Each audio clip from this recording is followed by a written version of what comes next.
the growing tug-of-war between stay-at-home and back-to-business, some states are already loosening the reins. Starting late next week, most Tennessee businesses will be free to open their doors, some as soon as Monday. Social distancing must continue, but our economic shutdown cannot. Good to meet you. You too, man.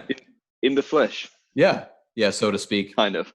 It's ironic though, because this is probably just about as in the flesh as we could meet, even if we had planned on meeting in person. It's like, this is the benchmark now for in-person meeting.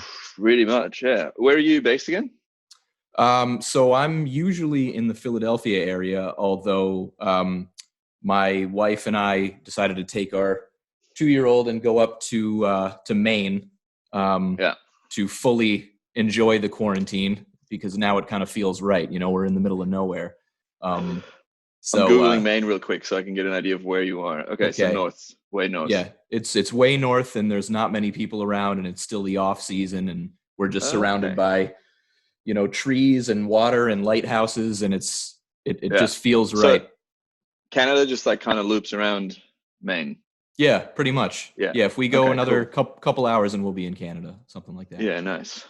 Cool. How's things? What's been going on? Well, here to start with, I wanted to first just to get it right out of the way. I had a really important question that I needed to ask you, which is, are there any particular Instagram accounts that I should be following for Forex and for Bitcoin trading? I've got a few. Yeah, hold on. It's crazy, right? I got a lot of messages from that already. People like, hey, add these words to your blocked words. And now, because I posted on my story, people just like replying it and liking all my comments and making jokes. It's always fun. I don't like, you go to these guys' accounts and it's just trash. They've got a couple 10,000 followers, but they get 20 likes. I'm like, what's the whole point of this thing? I'm just checking if everything's running smoothly. It should be fine, except am I shooting? No, that's good. Full HD. Yeah, cool. Just in case. I don't know. Yeah. Hopefully this works. I got a new laptop as well. The built-in mic apparently should be really good, but that's good. My girlfriend's sitting right next to me. We're sharing this very small table, and she's gonna be typing soon. So hopefully the audio is not too bad, but it should be sweet. Maybe it's a cardioid mic or a super cardioid mic, and it'll only focus on you. This is a omnidirectional one, but because it's so close to my voice box, hopefully that's pretty much all it picks up. Right. I guess. I don't know. We'll find out. Gotcha. So yeah, man. Thanks so much for coming on. I really appreciate it, dude. And that's not just flattery.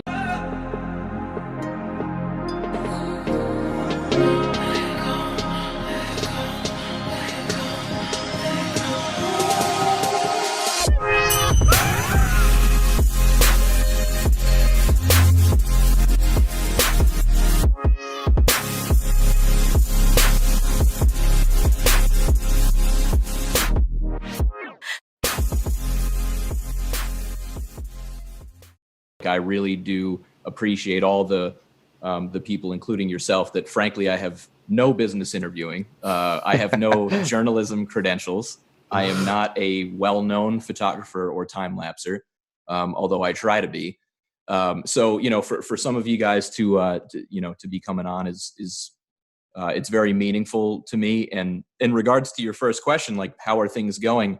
It's ironic because in the face of all the, basically Armageddon, I have become sort of the beneficiary of wild circumstances in that, all of these people are now very accessible. All these people are sort of willing to do this with me, and, people that I'd have a conversation with regardless of having a dream of starting a podcast for the last several years. So it's been very odd in that sense. It sounds like, so you've wanted to do a podcast for ages, and now you just kind of started because the time was right, I guess. And it's been an easy start because everyone's just like, I got nothing else on. Yeah, right. It's like my, the distance from like me to Joe Rogan seems infinitely smaller, just because it's like I can actually get interesting people on this show and not just tell dick jokes with my friends. Yeah, nice. So how many episodes have you recorded? This would be number 9, I believe. Number 9. And so I've had, I mean, quite literally, I've had, yourself, obviously, we'll get into that, very meaningful for me. A couple of days ago, I had this guy, Dan Kurtz, who is the bass player for a band called The New Deal, who literally occupied a decade of my life in terms of just pure obsession, inspiration. That's so cool. I was playing much more music at the time, and it was like this bass player was like the guy for me, like he was it. And but he doesn't have like a. How'd you get that set up? The same way. I just reach out to people on social media, and I just say, it's just it's a similar little blurb, but I modify it to based on the person. I just say you've been a inspiration to me. I've been following whatever it is that you've been doing for a while, and I think Dan had an extra special little note because it was like, dude, I since I was little, That's so cool. So yeah, man. And then, I've had like Colby Brown, who's like a big name photographer. I don't know if you know him. I think did I buy his book? Hold on, let me check. Like when I started taking photography, Corby. When I started taking photography more seriously. Oh no, he's friends with a lot of my friends. Okay. I think he just did an interview with either my friend Georgia or Lauren. But yeah, we've got a lot of friends in common, pretty much in the industry. Sorry to interrupt you.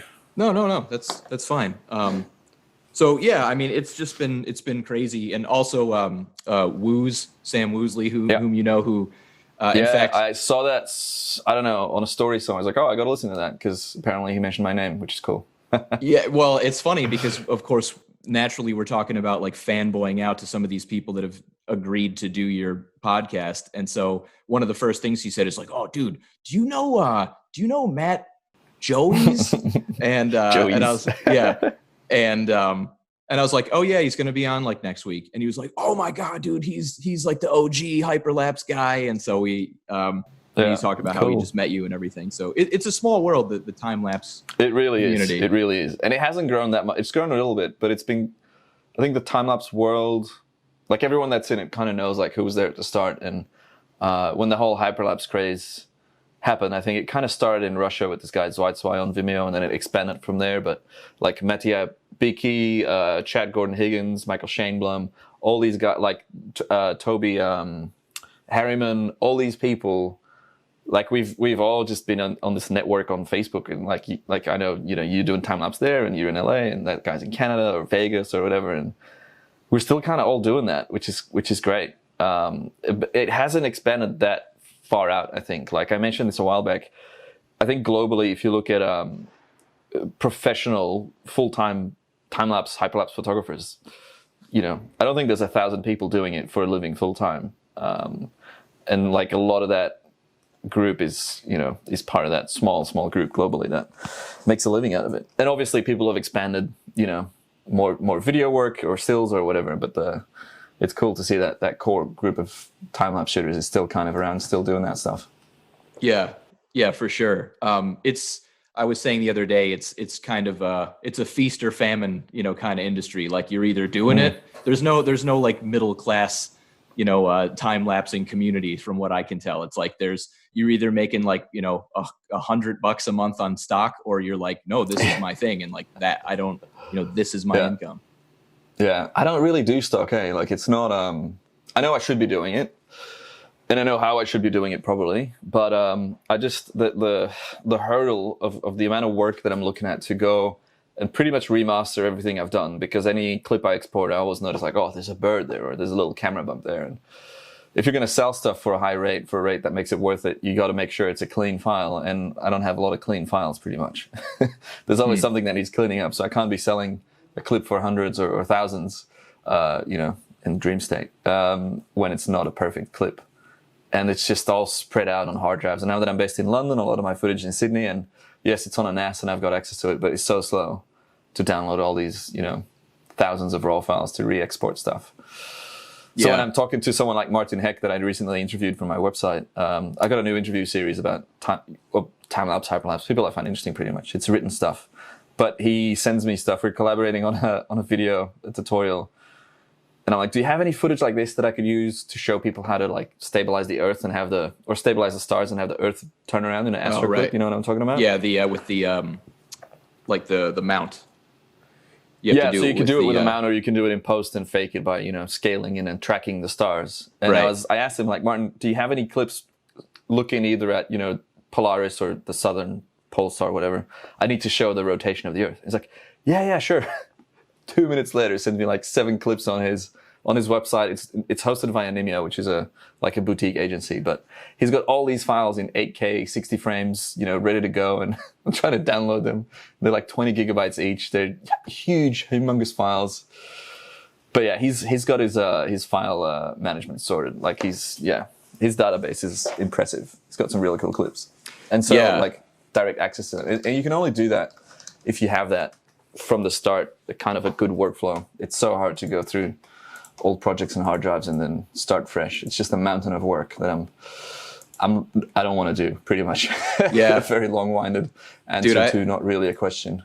I don't blame you, man. Like I feel like I have a ton of stuff, and I know it probably doesn't even scratch the surface for you, and definitely not for somebody like him, who's like, his whole thing is the absolute highest of quality. I did see your interview with him, and I've actually been trying to get him on the podcast as well. And we've talked about it, but I think maybe he's a little concerned about just like his English or something. Like maybe it wouldn't possibly. I don't know. I usually just I don't think I've ever called him or video called him, but we talk a lot just via Messenger. He started doing some mini vlogs on his YouTube like membership. What do you call it? The membership side of YouTube, where you can. It's kind of like a Patreon built into YouTube.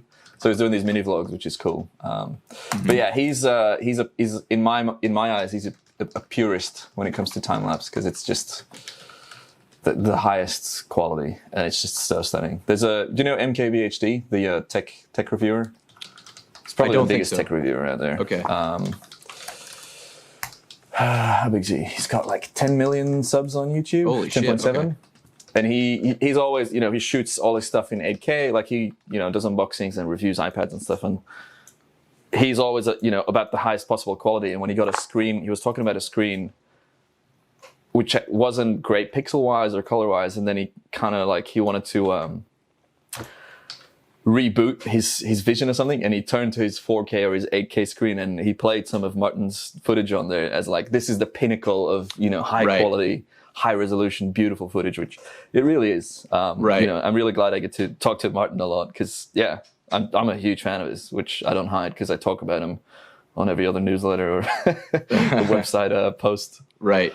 Yeah, he is sort of the guy that, you know, he's on the screens at like Best Buy. You know what I mean? Like that's his I've always been fascinated by how those things go, because, you know, it'd be like a series of LG TVs has, you know, stock footage playing 8K stuff. Like they wouldn't just go and license that from a Video Blocks or I think you need a direct line in. But also understand why people protect, I guess, those kinds of contacts, because there's not that huge of a need for that kind of content. So if you can keep it to yourself, I get that. Yeah, I'll say that's huge.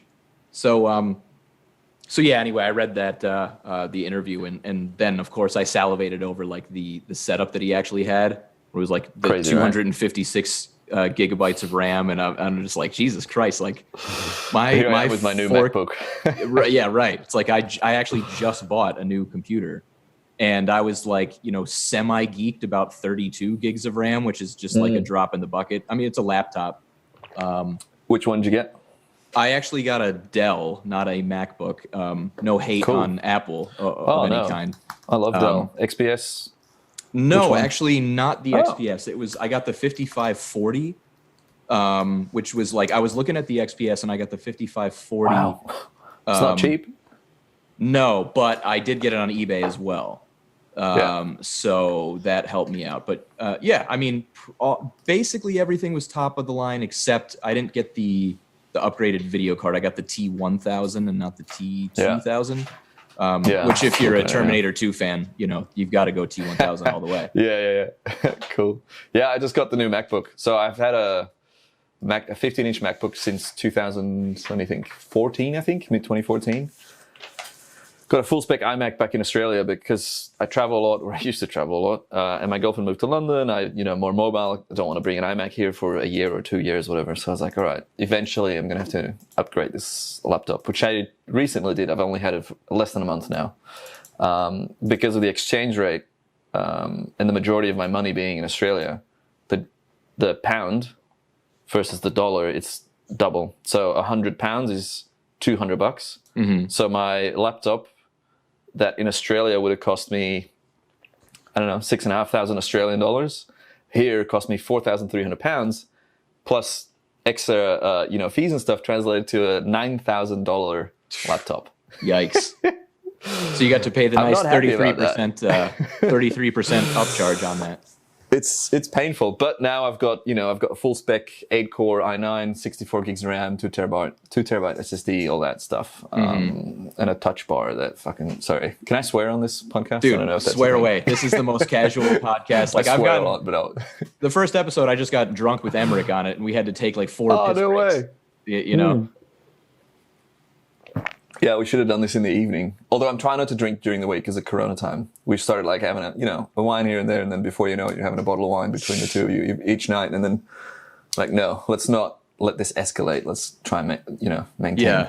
Yeah. Well, the important healthy. thing is that the important thing is that the thought actually enters your brain. Whether or not I think you choose to execute on that thought is another story. But I think as long as you can go, hang on, am I venturing into bad territory? Then totally at least awareness, self-awareness is key. Yeah, right? Yeah, for sure. So speaking of which, how is everything going for you, quarantine-wise? I mean, you're in what part of London are you in? Shoreditch. So there's like central London, and it's kind of east, just like northeast of the city. Like the Gherkin, the big butt plug looking building, is like a 20-minute walk away, 20 minutes. Yeah. So very, very central, like super close. You can walk to Tower Bridge in 30 minutes, I guess, or less. So that's where we are. We live in not a shoebox size apartment, because we used to, in Sydney, our first unit was much smaller than this. But we don't have a lot of space. My girlfriend's a lawyer. She's in tech law, and she's now also working from home. So we're literally sharing a table that's probably, what's this? It's a bit over a meter wide, and it's probably like 70 centimeters deep. And so she's sitting just across from me, facing my way, facing her own screen. Right. She's on a lot of calls. I'm doing a lot of calls with people. I've done, I don't know how many podcasts in the last couple of weeks. Right.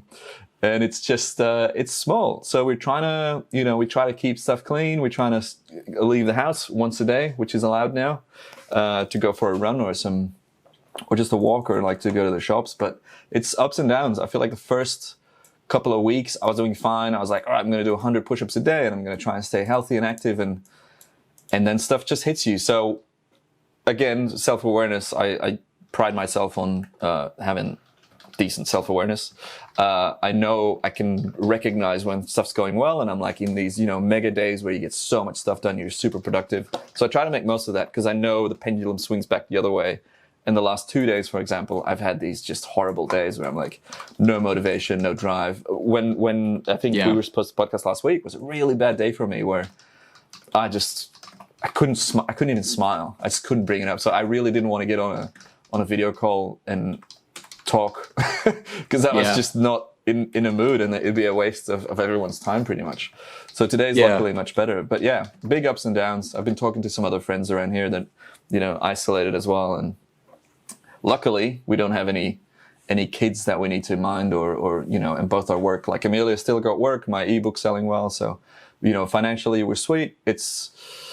It's probably like the best case, bad scenario of getting locked in. We're making the most of it. It's not great, but we're dealing quite well. Yeah. Did you have the idea for doing the sort of that like passive income tutorial?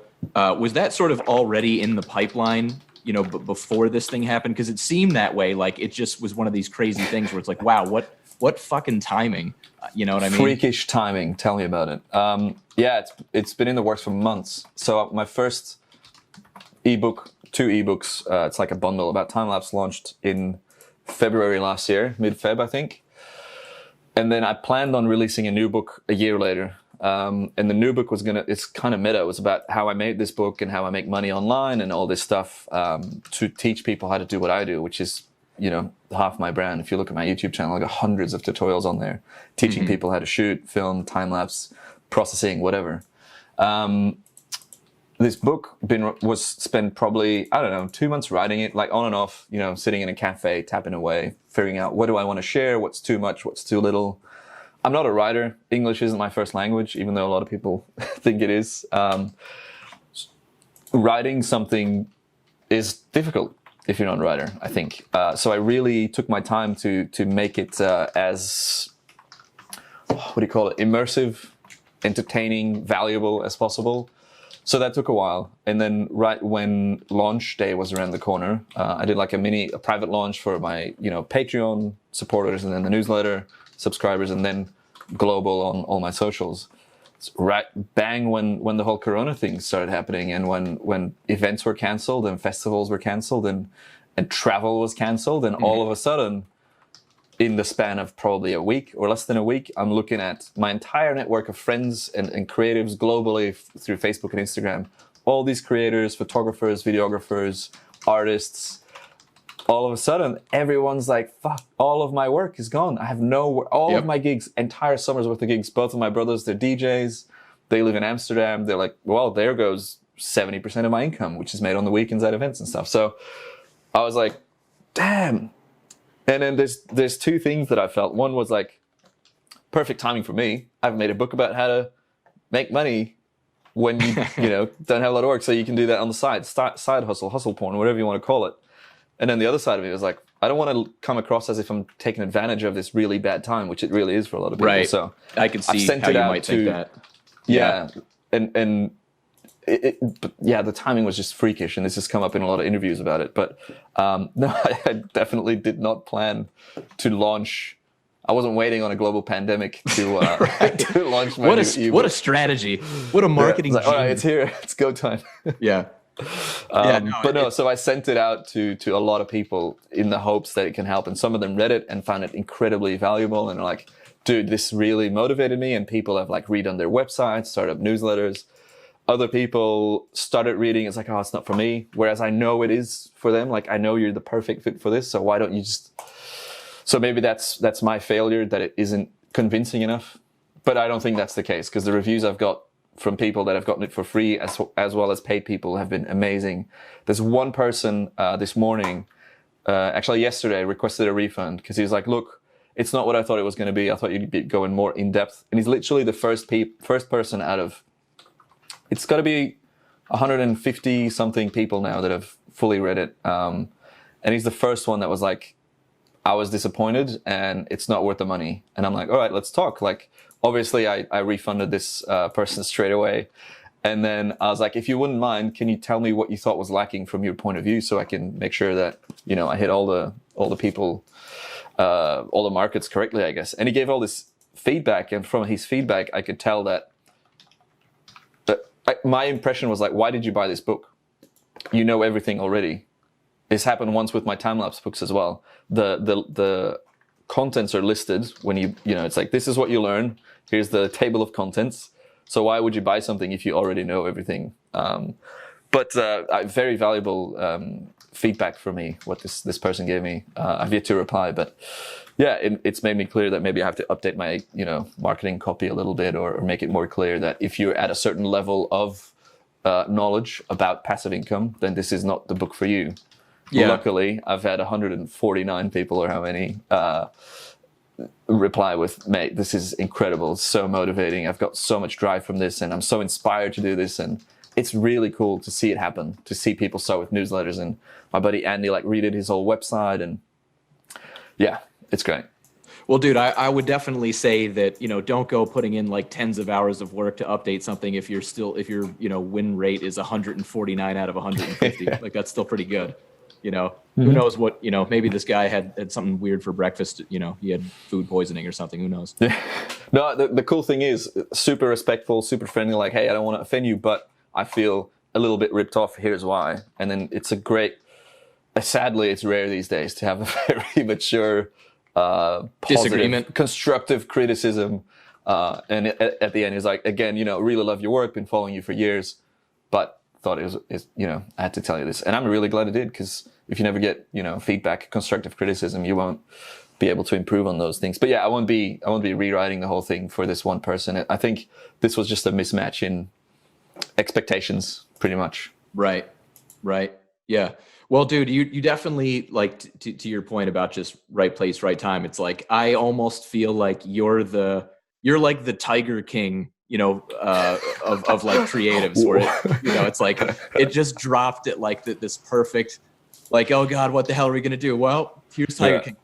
All right. It's like just the perfect dosage. Tiger King. And then we're done with that now. And now it's like a Love Island, Sex Island thing where people can't touch each other. It's the new craze.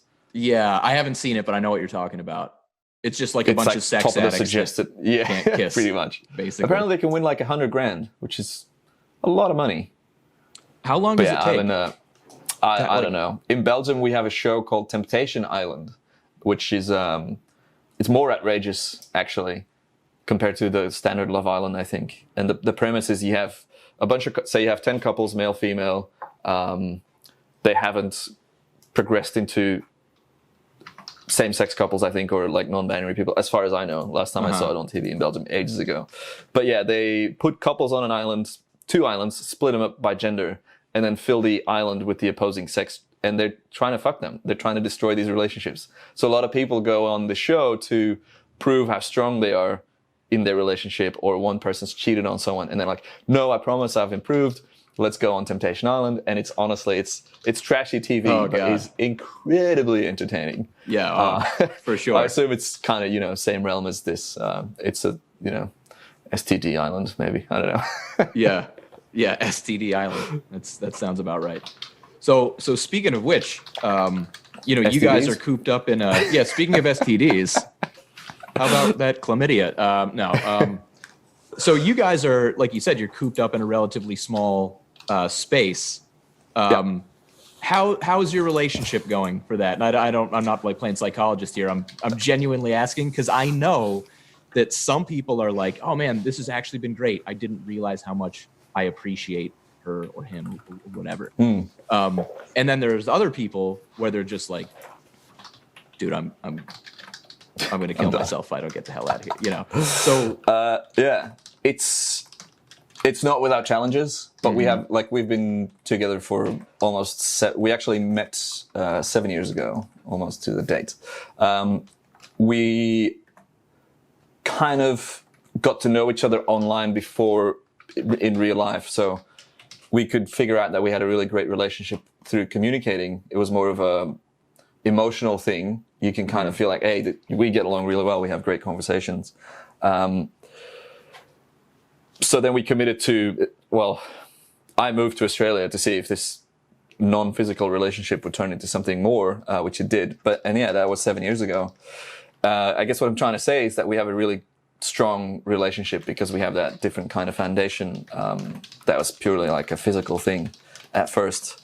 It's not without challenges, but there's a lot of understanding that it's a weird ass time. Like, I asked my grandpa the other day on a video call, like the fact that my grandfather has learned that, the fact that he now knows that the internet's thing, he always refused to learn anything about technology, barely understands the internet, wouldn't know what to do with a computer mouse or keyboard. Like you could say stuff, like you could talk to him about things that you think are totally normal, and he has no idea what these words mean. It's fascinating. The fact that he now knows how to do a WhatsApp video call just shows how crazy of a time it is.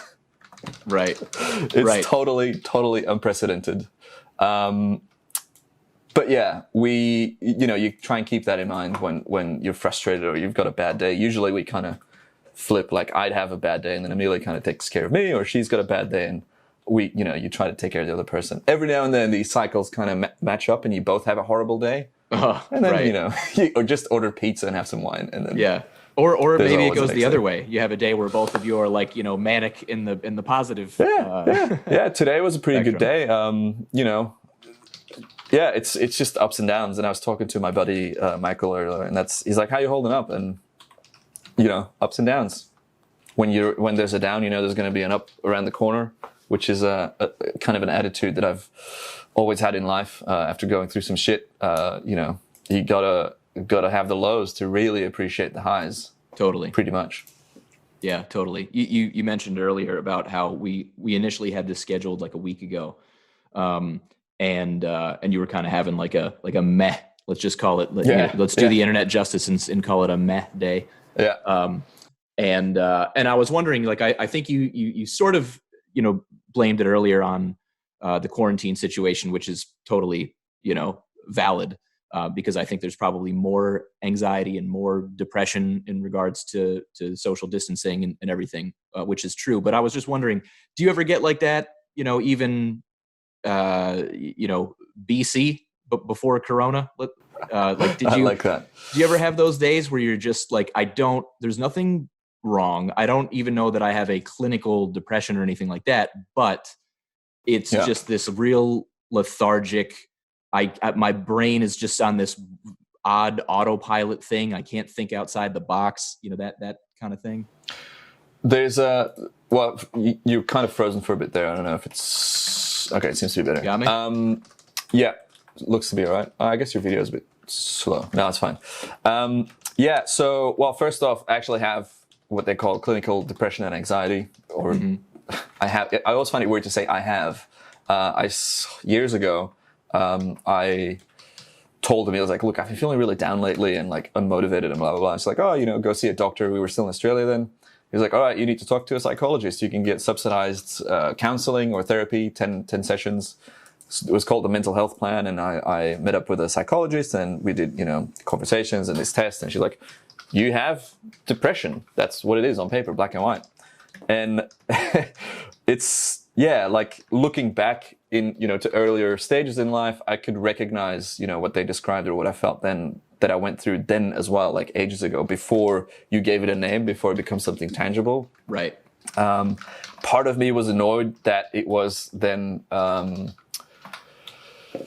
how do you say it? Like that it became an actual thing. Cause like, fuck, now I've got to live with the idea that I actually have this and it's not just a mood swing or whatever. Right. So how do you cope with that?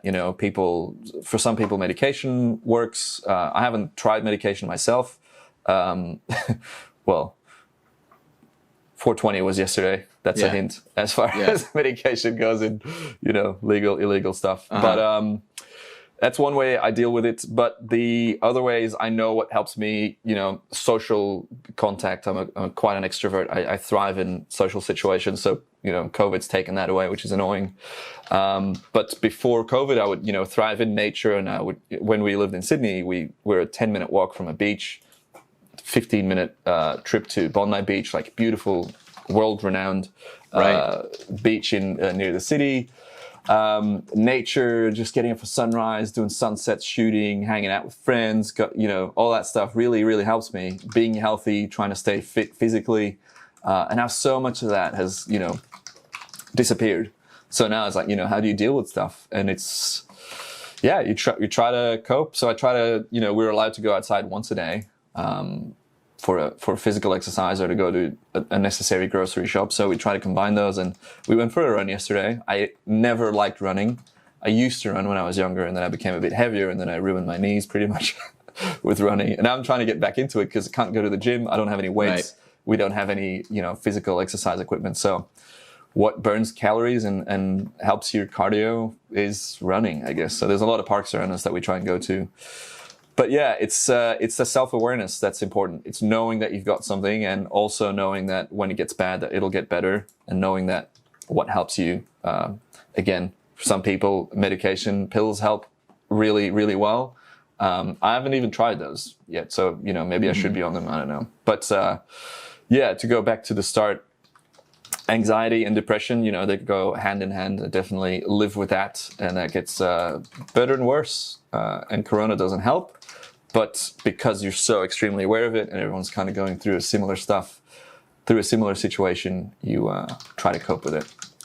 Yeah, in a weird way, there is, like, I do feel a little bit more bonded to people, not at a very low level kind of way, because like like you said, I'm extremely extroverted. My wife is extremely introverted, who, by the way, is a therapist and deals primarily with depression and anxiety. So it's funny that we're talking about this.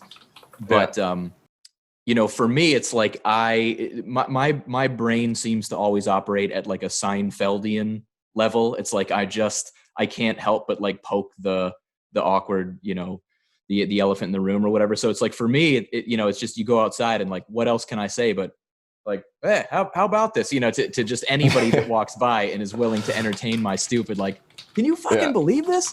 And you know, it is, but I mean, that sounds silly, but I think there is merit in the idea of like a little bit more togetherness. You know, everyone is equally shocked and appalled by this. Everyone has seen, you know, all of the thriller, you know, type of pandemic movies and zombie apocalypse movies, and you know, you can't help but like get into this spot and kind of you know, have those moments where like, am I the protagonist in this film, and what do I do in this moment? Do you know, like a couple of weeks ago I started watching Contagion's the film. I think it's the Netflix show about pandemic. I started watching it, and 5 minutes in I was like, fuck no, this is way too dark. I was like, I can't watch this right now. So I turned it off and watched some anime or something. I really got into anime since, I don't know, a couple of months. I'm just going through whatever's on Netflix. I just finished what did I just finish? Oh, Castlevania I just finished. I started watching Seven Deadly Sins now. First one I watched was Death Note, which was amazing. It's just so cool. It's like when Parasite won the Oscars and the director said, like, as soon as you get over this hurdle of subtitles, this whole new world of cinema opens up for you. And it's like, as soon as you open up to a different genre of whatever content to consume, I guess, you know, cartoons, anime, whatever. But the cool thing that comes with that is a different kind of storytelling and a different kind of animating and a different kind of constructing a narrative and characters and character arcs and story developments, and I'm just fascinated by how different they do it, the anime world, from a normalized Western kind of storytelling. Shit gets so extreme, and the way people think and the way they translate how people think and thought processes, and fascinating. So I'm kind of hooked on anime at the moment because it's just something completely new, and obviously there are countless hours of must-see shows and movies to watch now, which is very exciting. Dude, it's really interesting how you can kind of get that like injection of culture or like region sometimes when you watch a film that was created elsewhere. It's not just that it's a film or something that you haven't seen before. It's like you can pick out those little, you know, like just those little things. You're like, oh yeah, that's such a, you know, a Chinese or concept or something like that in these certain things. And they don't outright say it. They don't say this is a Chinese concept, America, you know, they're, you know, it's just little different from your point of view, because you obviously have always lived. I mean, I've always lived in the West, right? And it's so normal. Like I went to film school and then you see these things and you're like, whoa, this is fascinating. It's really cool. People that kind of write it off because they're like, it's different and weird, or it's for nerds or weebs or whatever. I'm like, you don't know what you're missing. This, you know, it can change you as a creative, as a creator, as a storyteller, as a writer, whatever. Really, it's really cool. Been really enjoying those nightly anime sessions during the lockdown. Yeah. Well, plus there's all those little like, I don't even know what you call them, like transitional scenes where there's always this like background that's going like super fast. And I have to imagine that appeals to the hyperlapse brain of there's Matthew some cool Vandeputte. stuff in there. Yeah, definitely. I saw a really cool, you just mentioned that, but I saw a really cool, where was it? Somewhere in Italy or Spain, someone made a cool hyperlapse with a 360 camera. And I've always wanted to do hyperlapses on 360s, but I hadn't gotten around to it. And last time I was in Australia, GoPro gave me a GoPro Max, you know, the new 360 camera they've got. And this person made this really cool hyperlapse sequence, just shooting it in video and then I think speeding up and then changing keyframes. And I'm like, damn, I got to go out and shoot that. Just, you know, random spurs of inspiration. It's always fun to find something new to try and play with. And it's that never-ending pressure. You know, can't keep doing the same stuff, so... looking for new things. And new technology, makes that so much more accessible. Does that get hard for you? One thing I haven't really had a chance to ask any of my guests on yet that are sort of at the top of their craft, and you certainly are with time lapse and hyperlapse. And I was curious, like, is there a lot of pressure on you? Suppose you get to that, I don't know, maybe like your first viral video, or the first thing where now it's the expectation, especially because of the influx of followers that one probably gets as a result of having that, you go from whatever small margin to like maybe tens of thousands of followers overnight or something. And now everyone goes, okay, cool. That's why I followed you. I didn't follow you for your previous mediocre work. This is now what I expect. Is that hard for you? Is it like a nice challenge? Like, okay, cool. Now I have to hit this benchmark every time. What does that feel like? It is there. I recognize that it's there. I try not to be bothered by it too much, but it definitely very much impacts the way I make things. Paired with a large dose of imposter syndrome and perfectionism, which really kills projects because you're like, I can't get it right. Mm-hmm. Whereas no one cares if it's right. They just want you to do it, no matter how.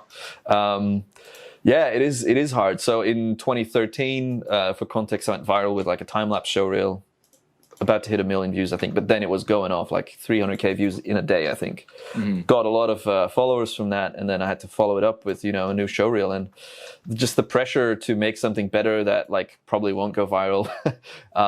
It's definitely there. But like today is a nice example. I'm just like, I'm trying to care less about this pressure. And that was one of my 2020 resolutions, even though I never really have resolutions. It's like, I want to be impacted or affected less by this pressure that comes with having a following on social media. And I should probably say that this position is an insane position of privilege, because this pressure only comes after experiencing something that few people experience, which is, going viral or getting hundreds of thousands of views on your work, on your hobby that you've managed to turn into work. Like, I'm very, very aware of my position of privilege in the world, both online and real life. But yeah, the pressure's there. So instead of worrying too much about making something mind-blowing, I just played around and made this this morning or yesterday. I saw that, yeah. I thought was like, like this, I made this in like a minute. I was like, I don't want to waste too much time, but I haven't posted in 7 days, which is another whole pressure. It's like that frequency, Totally, yeah. I was like, I should post something. It's like, all right, I'll make it. And it's doing well. People love it. Got a lot of, apparently a lot of Bitcoin traders love it. Yeah, that's true. At the very least, I've been getting a lot of spam comments from like trade accounts. Uh-huh. And I was talking to my friend Michael, who's based here as well. And he's like, I was like, screw it. Comment's a comment, engagement. I might keep them up, and it's funny because you mess with them and you reply to them and people start liking your stuff. But then he's like, aren't you worried about PR people seeing those comments on your channel, right? Seeing that you're not deleting them, and that might lead them to think that you're welcoming those fake comments, which puts you in this whole position of like, is your engagement real? You don't care about real or fake engagement? And I was like, I'm very, very much against automated comments and likes and all that stuff. Years ago, before I was, had a following or knew anything about social media, or before I was opinionated about it, I had what was it called? Instagress, I think. And it would automatically like certain hashtags, time-lapse and hyperlapse mostly. Because in my mind, I was like, I do that stuff anyway to get new people to see me and to find new content. And I thought, what's the harm in automating that? And then I saw the harm in that, so I stopped doing it. And I was like, it's not authentic. Authenticity is key. Like, that's what social, or like trustworthy social media influencers, the good kind, that's what it's all about, authenticity. And that's as inauthentic as it gets. So, 180'd on that. People still doing it. And I'm just like, man, it's so bad. And then you see these guys, it's just crap. It's all fake. I hate how much, and in the passive income world, there's which I'm fairly new to, as far as being a creator. I guess I'm new to being a voice in the passive income world. So many YouTube channels, there's so much blah and showing off and like, here's how to make $1,000 a day and blah, blah. I'm like, that's not going to happen. You're going to make a couple dollars a day. Mm-hmm. And you got to be real about it. Like, that was one of the challenges of writing this ebook as well. It's like, how do I share expectations, truth, set expectations, still entice people to jump on it, because it is, it can lead to a lot of stuff. But let's be real, like, none of us are going to make $1,000 a day or a week straight out the gate. It takes a lot of work to set up. But all these other channels are just, oh my God, there's so much wank. So one of my lockdown projects is create a new YouTube channel, passive income, my way, be real about it. Like, look, my Amazon affiliate program's been shit this month specifically. What are we now, the 21st? I've made like $30 bucks. I don't know why. Usually it's more. Sign of the times, I haven't looked maybe. into it yet. No fruitless spending, so to speak. Also, my content's kind of shifted. Like, I know guys that make hundreds of dollars a day with gear. They make gear videos. Rode just sent me this. Like, I could have shot an unboxing and an opinion video, but I've doubled down back on time-lapse on my channel. If you go and look at it, it's like time-lapse plugins, time-lapse software, how to make star trails from time-lapse, how to make a time slice from a time-lapse. Like, I'm tripling down on it even. Yeah. Because I want to be the top time-lapse guy. I want to be, or not necessarily the top, but one of the biggest people that has a voice, an opinion about time-lapse related things, so that I become an authoritative figure, which I already kind of am. If I, look at how many people send me messages or replies, nothing gives me more joy than seeing people post stuff on Instagram and tagging me, like, thanks for the inspiration, thanks for the tutorial. I love that. And then what I hate is when I see that someone's used a tutorial of mine and people are like, wow, how'd you do this? And they just kind of not reply. And like, mate, I can see artifacts that exist only because you followed this tutorial, and it's been happening for years. I try to not get caught up in the negative stuff, though. I saw a Twitter thread recently of other people, like, they're always engaging with, the trolls and the bad comments. And like, this person said, like, oh, I got to reset. I want to focus more on the positivity, and I want to share good news and good stuff. And I don't really ever share the drama, besides the, Forex trading account guys on my Instagram. And that doesn't even count. That's just pure comedy. That's just lols pretty much. But yeah, I definitely want to share more of that positivity, because it's a bleak time, man. It is. Yeah. But having said that, let's backtrack into some funny and negative online shit, such as something that you said earlier. Which drives me crazy, is sort of that fake engagement where when you see somebody that typically has a much, much larger base of followers versus followings, and then you get that, like, it's usually like, you can tell, right away that it's like where this is coming from. And it's always some sort of like very vague compliment about whatever your it's like great image. And it's like, maybe not, it's like it's like not an image that you tried on. It's just like some stupid thing that happened to you that day. It's like, great image, man. It's a video. Follow me. Right.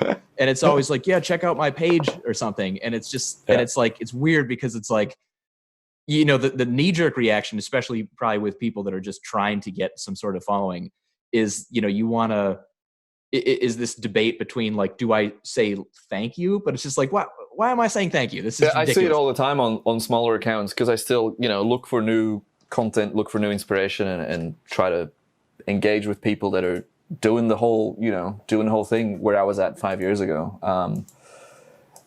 And there's a comment like that, like, wow, great composition, check out my gallery. Like, all right, that's a bot, obviously. But they reply like, oh, thanks, really appreciate that. And like, you're talking to a robot. Right. Does it hurt replying to those? I don't know. I'd like to know. That's what my friend Michael was getting at as well. It's like, is there a negative to letting that stuff happen? I think calling people out is important, and I've been doing that for years. If someone comments, wow, what a photo, or like, great photo, and a couple of flame emojis, and I will reply and I will call them out, and people love it. They go nuts over it. Myself included. Yeah. So, yeah, it's funny, it's silly, but it's also really bad and like exaggerated, and it's fraud. If this account becomes bigger based on fake engagement, then gets a brand deal from a brand or an agency based on fake stuff, but they're getting money based on the real stats, that's literally just fraud. So, you can make that as bad or as non-bad as you want it. I know a guy, and he's like, I don't care about Instagram. I automate everything. It's fully automated. Commenting, replying likes, posting. He's like, I only care about my blog, and his blog's massively successful. From his frame of reference, Instagram's a little side bit. Back in the day, Instagram was my thing. Like, that was the one big channel that I was going for. To see someone be so rude and offensive and abusing the software and the APIs and stuff is infuriating. And then I'm like, well, from his point of view, he's just doing, business stuff. It's marketing. Right. It's spending budget on automating comments and stuff because you don't have time for it. So change your perspectives always, can lead to many different interesting insights, I think. I still disagree with automating social media engagements because it's not real, it's not authentic. But I also see the argument where they're like, whatever, it's part of my business, got to do what you got to do. Yeah. Other people are doing it, I have to do it as well. Same with comment pods. Like, I used to be in a comment pod on Instagram, and then I was like, literally the reason I stopped was I just can't keep up. And then afterwards, people are complaining about comment pods, and I'm like, look, I don't really know. Like, depends on the scale, depends on the people you do it with. We've got a nice group of Sydney photographers. Everybody kind of posts around 9 p.m. Sydney time. I happen to post then because I know that's when a lot of my friends are online, and I'll go reply to them. They'll reply to mine. There's still a comment pod chat somewhere where everyone's posting their stuff, but it's real. Like, that's how behavior works. Like, I know that's my peak time, so I'm going to post at that time. From the outside, it looks like I'm in a comment pod because everyone's doing comments on this little group of creators' photos at 9 p.m. I'm like, I'm not in a comment pod. I know it looks like I'm in one, but it's, again, it's this perspective and how much you care about it as well. Man, totally. So much time gets wasted about social media and like I don't know. Totally, man. I always find it funny, kind of like a similar thing, like people bagging on influencers, like influencers are the worst. Like, you go on Twitter and, people just cheating on influencers. And I'm like, I know so many influencers for good as well. People like Benjamin Von Wong, who is, one of my favorite photographers, doing almost nothing but social impact work, constantly trying to amplify messages, causes for good, working on whatever it is, entertaining people, inspiring people, helping people. It's such a cool thing to do. Like, he's an influence for good, but people put him in the same bin as influencers, thus bad. Like, not at all. Or like, oh, this guy's verified. He must have sucked someone off for that. Like, no, this guy's verified because he's been on the news a bunch with like the amazing stuff that he's done that's enabled, that's raised funds for whatever disease, or has created awareness about plastic pollution or recycling electronic stuff. It's, So you're saying there's no chance that any of those people sucked someone off, just to clarify. Fuck, maybe, I don't know. No, it's a good point, and there are a number of perspectives. In fact, the one that you just kind of gave me that I hadn't really thought of is that person who's sort of just sitting on one end of it, like, look, I don't feel like doing all this engagement. I'm just going to let the bots do their work. And I mean, it rings home with me because, like I was saying before, this podcast is taking up so much of my time now. It's like I'm doing one like every other day. And despite the fact that I'm basically just taking, for the most part, the raw edit out of Zoom, which like does my camera work, for me, it's not that hard to do. It still takes a while because I listen to them, and some of these are 2.5 hours long, and just all the work and all the trying to promote it and everything, it takes a huge amount of time. And, then there's the part of me where it's like, I should be engaging with people on Instagram or whatever to discuss this in some way. And, and then it's like at a certain point, there goes my daughter doing something, and I caught myself kind of looking at my phone, or like it's dinner time and I'm still kind of on my phone. And, I don't know what the right balance is, because certainly, like, if I didn't have to rely on social media to try to get something that I cared about out there, I don't know how much I would really use it, if at all, because I do think that there are a lot of mostly even negative aspects to it. And so now I'm picturing this guy who says, you know what, hate me because I'm doing all these spammy comments, but tonight I'm going to get a chance to sit down at the dinner table with my family and not have to think about any of that bullshit. Yeah. And on the side, he's spending all of his available time building his website, his blog, his business, his travel website, which, is beautiful. And he's a great writer and all that stuff. And I'm like, can't be mad at him. He's, doing his business. And from his point of view, again, it's, there's nothing wrong with it. So, You said something, you mentioned like not knowing if that's good or bad. And I think that, expand the viewpoint with social media, this whole influencer industry, which is worth billions now. All of a sudden, young people blowing up on social, like what's the 15-year-old TikToker, Charlie D'Amelio, whatever, has, I could be making this up, 30 million followers on TikTok. Could be more, could be less, whatever. Like, how does that affect people? And where does that go? And how does it affect, obviously she's like the pinnacle, but even in that track down to the smaller ones, there's so much pressure. Again, this pressure, expectations, having to deliver, having to create, having to put out this persona, this thing, and the not knowing is the issue. The fact that there is no precedent, there are no guidelines, there are no rule books, there are no therapists that know the effects and the impacts of this long term is why I think a lot of social media users, abusers get issues with it. It's logical that people get messed up through it because who knows? There's no union about it. And then, it's creators like myself and yourself making stuff like fucking who knows? Like, should we be focusing on Instagram? Should you and I be on TikTok right now? Right. Should we have done this as an IGTV live? Who knows? It's the Wild West, and that's the problem. So you gotta stay in touch with yourself and see, like, is this affecting me, net positive or negative? How do I see this going in the future? Do I even want to be a big creator? Is that smart? I can make money doing other stuff and then keep doing this on the side. Who knows? Yeah. It's problematic. Yeah, it's like akin to, going back, I don't know, say maybe like 15 years ago or so, when it was like, does the cell phone give my brain radiation, but yet I need to use my cell phone more and more frequently. And well, maybe if we get rid of the antenna and all that kind of stuff, but it was very not known, but the potential. 4G doesn't hurt. 5G, on the other hand, and I'm glad you bring it. No, I'm kidding. Yeah. Let's put our tinfoil hats on. I've been seeing 5G kills graffiti all over London, and they're overpainting and stuff. Yeah, like all of a sudden, one week onto the next one, I'm like, "Fuck's going on?"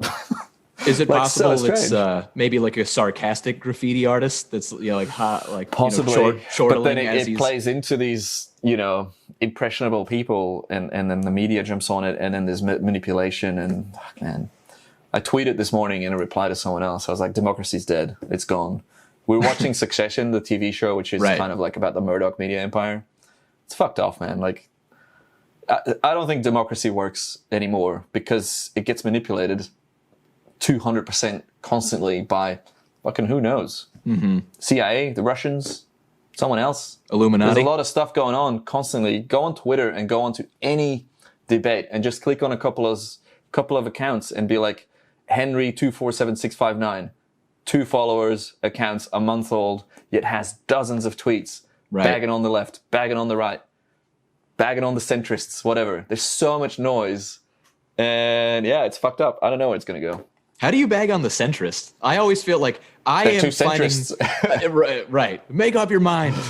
Do something. You're doing nothing, which is worse than, I don't know. Yeah. It took me a while, but eventually I kind of found myself, I don't know if it was necessarily in terms of my political alignment became something to where I was exclusively like a centrist, or if it was just not wanting to argue with people anymore. But it is a very kind of liberating thing, because I find myself in this moment where I'm like, actually, you guys are really annoying and dumb about this, and you guys are really annoying and dumb about that. And it kind of makes me feel good. I don't know if that's just narcissism talking or what that is. I think what people's problem with centrism is, from my point of view, as someone who's quite left, used to be quite right when I was back in Belgium. Like, I've changed 180, or like pivoted 180 degrees as a person, strictly from traveling and living in another country and opening yourself up to other influences as well. The problem is that the right is so loud and so aggressive and so extreme. Yeah. But we're not going to solve that with a lukewarm middle. I always say, like, the pendulum swung this way, it's got to swing the other way to land in the middle. And I don't know if that's right, obviously, because I'm not a politician or like someone that knows about politics. But from the outside, that's kind of what it looks like. again, I don't know, and that's fine. There's too many people with opinions that are based on a lot and they're right, or not a lot and they're just wrong. And more people need to step out and be like, I actually don't know. And that's kind of what I'm trying to say. Like, I really don't know. Right.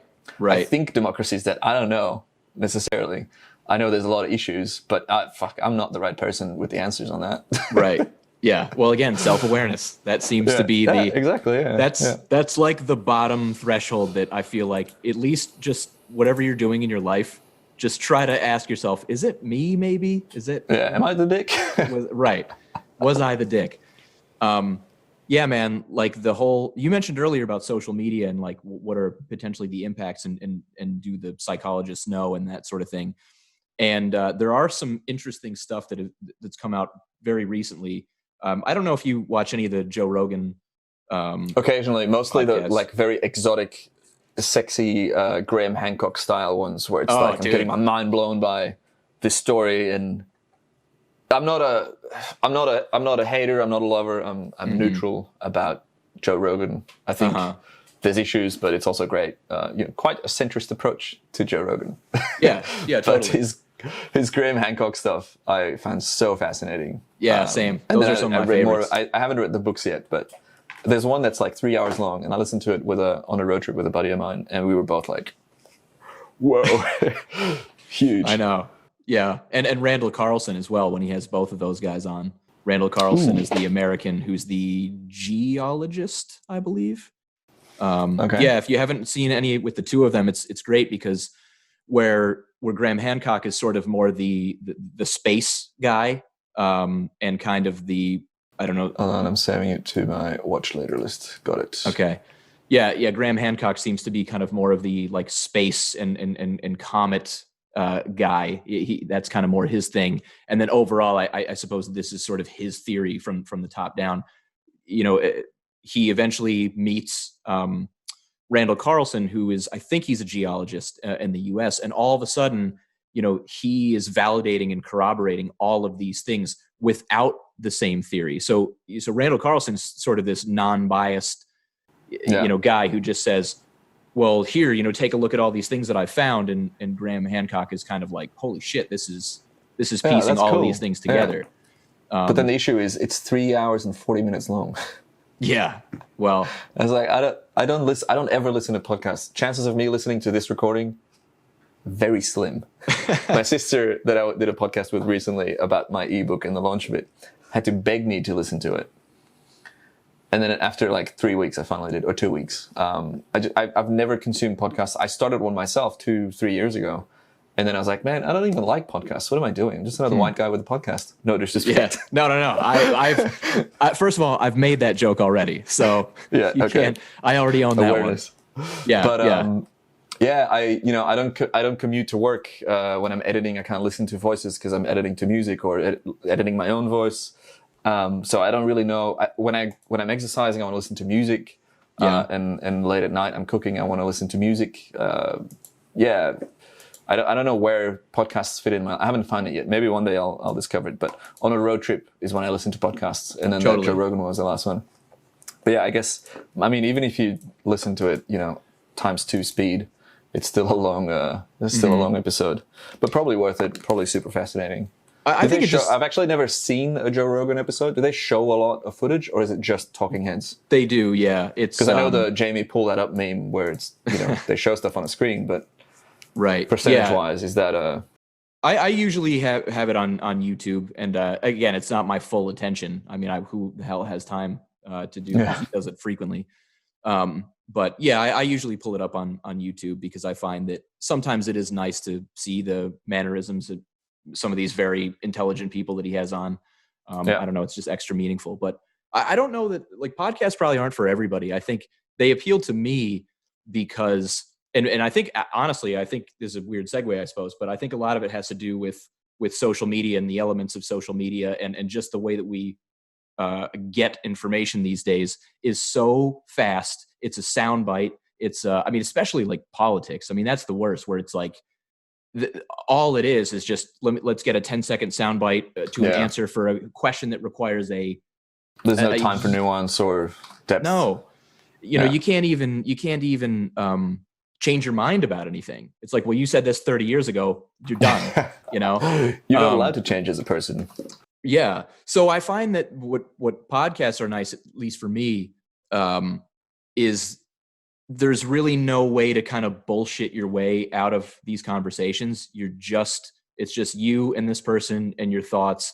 And I get to hear you be an expert on the things that you're an expert about. And I get to hear your impressions or opinions or feelings about something that you're not an expert on. And those to me are always the best moments, are the ones like, this person is a, you know, astrophysicist, but let's get their opinion on social media or something, because I go, that's a very honest and raw take, because they're not an expert on it, but I know that they're an extremely intelligent person. So you get this interesting little, moment of conversation that I really like. Yeah. And it can really open your eyes to how wrong, right, whatever you are, or how different things can be, really. I did a talk for the European Parliament, not the actual Parliament, but it was a subdivision of the EU Parliament in Brussels a couple months ago. And one of the things I did there was give like a crash course on filmmaking for politicians that want to, convey their messages. So like, how can they be more efficient? And there was a guy that talked before me, and his theory about filmmaking totally clashed with mine. It was like 180 degrees. It was like, talking head needs to look like this, and you need to do this and that. And then 20 minutes later, it's my turn, and I'm like constantly referencing what he said is right in this scenario. From my point of view, we got to do it like this because X, Y, Z. And it's just great to get those different inputs or viewpoints, I guess, on stuff that you think's like the ultimate absolute truth. And then someone comes up and is like, no, this is my absolute truth. I'm like, fascinating. Yeah. Yeah. I got to run to the loo real quick. I hope the sound quality is going to be all right. Literally first time using this new wireless thing. Cool. Yeah, I'm sure it'll be fine. I mean, my threshold for good is pretty low for these, because I just figure that, hey, we're far enough away that I think the benchmark isn't. Yeah. Well, I did one with my sister over Zoom, and she kind of just downloaded. She forgot to enable something. She's got whatever the most expensive podcast mic in the world is. Mm-hmm. She's got it. And her voice is like, nice. And then she downloads like this super compressed track of mine through Zoom that seemed like it was compressed 100 times. And like the difference in sound on that podcast was excruciating. Yeah. So bad. She was like, you have to listen to this episode because I really fucked up the audio and I want you to listen to it. I was like, yeah, whatever. Can't be that bad. And then I listen. I'm like, oh my God, what have you done? Dude, was it weird doing a podcast with your sister, or was that like, did that work out well, or was it strange? No, it's easy. Like how many years apart are we? She's from 92, 93. I'm from 89. So, we were both kind of in the same industry. She's an influencer when it comes to business management and teaching people how to use social media for your business, and how to, not just social media, but how to start up businesses as well. She's got a master's degree in that. And so, we have a lot of similar passions, like, travel, wine, and food, and social media, I guess, as well. So it's funny because it's just like talking shit with my sister about the internet. Like we're talking shit about stuff. Hey. But the cool thing about her is that she's so insanely successful. I think we're with 4 siblings in total. I think, depending on how you look at it, she's probably the most successful of all of us. Some people would say me because you have more followers. I'm like, no, as if that's success. Yeah. Imagine that. Well, it's she's funny. Killing it, and I'm very proud. I'm a very proud older brother. That's cool, man. Well, dude, it's funny you mentioned that about followers, because I think that even if people are told this fact of like, look, followers doesn't equal money. It's obviously more complicated than that. You have to parlay those followers into other sources of income and things. I think that it's one of those things in life where you probably can hear that message 1,000 times, but until you actually climb that mountain yourself, like you can't, it's just kind of like, I hear you. Like even right now, I'm hearing you and I know that you're right. And for me, it's like, I still have to go through that. I said, well, when I get to 100K and I go, it's not all that it's cracked up to be, like, then I can meet you there. But it's like, it's just hard to do that, I think, until you actually. Yeah, true. It's, those frames of reference are often easy to overlook when you talk about struggles, for example. I remember one time I tweeted something like, if your tweet's at 99 likes, do you push it to 100 to get that satisfaction? And I was like, this is just, a funny thing. And a lot of people are like, man, I have never even gotten 10 likes. What the fuck are you talking about? And I'm like, oh shit. Totally didn't realize that the majority of people never get 100 likes on a tweet.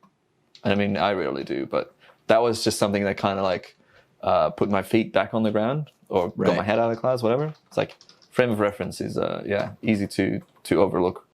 Yeah, I talked a bit about this concept with Woo's when I had him on a couple of weeks ago, and a lot of it, quite honestly, came from the idea of, like, his girlfriend having, like, whatever, 3 million or something followers now. Massive.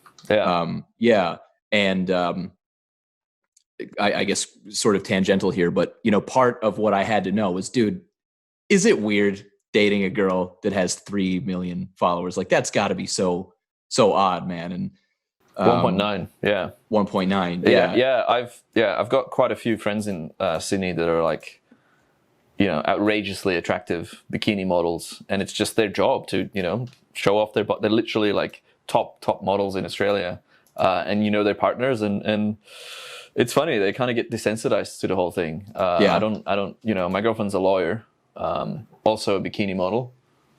No, she's not listening. So I don't know how I would deal with that, but I'm definitely going to listen to the Woos episode because I really like Sam. I think we've only met once. No, on one trip we've met twice, I think, but it's just that kind of person where got along straight away. And cool to see him, killing it with his work and seeing him do all the hyperlapse stuff. But I don't know. What did he have to say? How was it for him? Is he affected by thirsty comments and 1,000 DMs a day in his girlfriend's inbox, or? So I think like you said, I think over time he's definitely gotten desensitized to it. But I don't. First of all, you never really, it's like, hey, I just met you in person, or not even in person, but face to face, I guess, for the first time.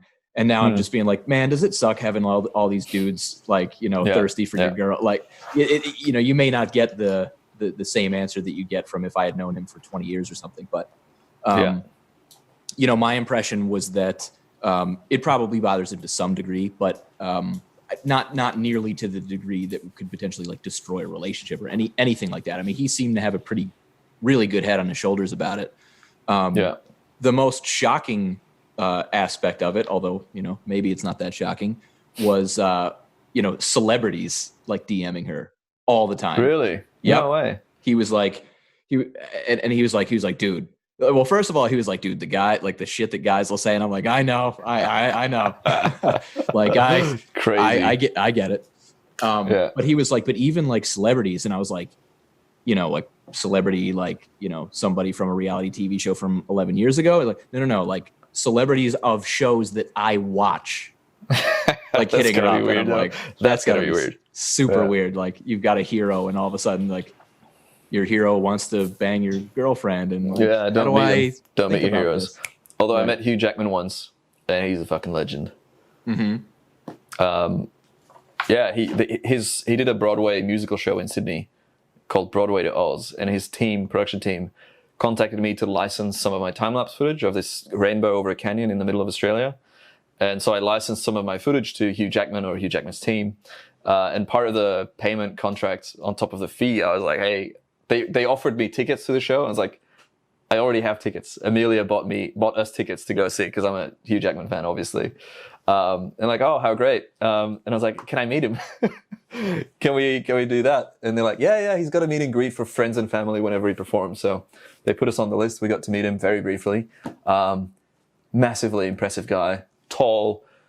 I don't know what his physique is right now, but at the time he was still he was between Wolverine films, I think. still a tree of a man. Yeah. And veins on his arms the size of your pinky. Just whoa. And yeah, super cool dude. And yet he can sing. Through all that brawn, he can sing. Man, he can sing, he can dance. He shot out of the stage. We were sitting kind of up high, so I could see this little square thing opening. And I was like, I think he's about to shoot out of the stage at the start of the show. Dude, did you like a superhero landing? So sick.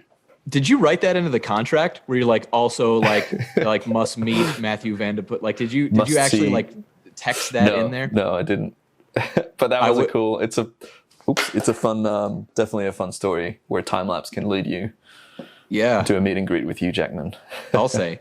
Do you have like any favorite moments in terms of like licensing to somebody or a brand reaching out or any, anything where you're? Well, I'll just leave it at that. And what? Yeah, oh man, I've been thinking about it the last few weeks / months that I have to write a lot of these stories down because they're really interesting. And I mean, from my point of view, but I know other people would find it interesting as well. I'm like, maybe at one point in the future, I've got enough stories of my career to actually write a book. I don't know.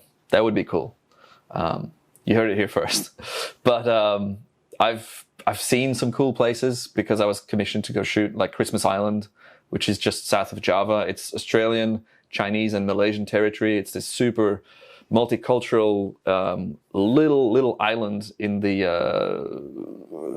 Indian Ocean, I want to say. Was that the crab one? Crab Island, where there's 60 million of this type of crab that goes and drops their eggs in the ocean. And our flight got cancelled or delayed and then cancelled a couple times in a row. So we were kind of stuck on that island for about a week.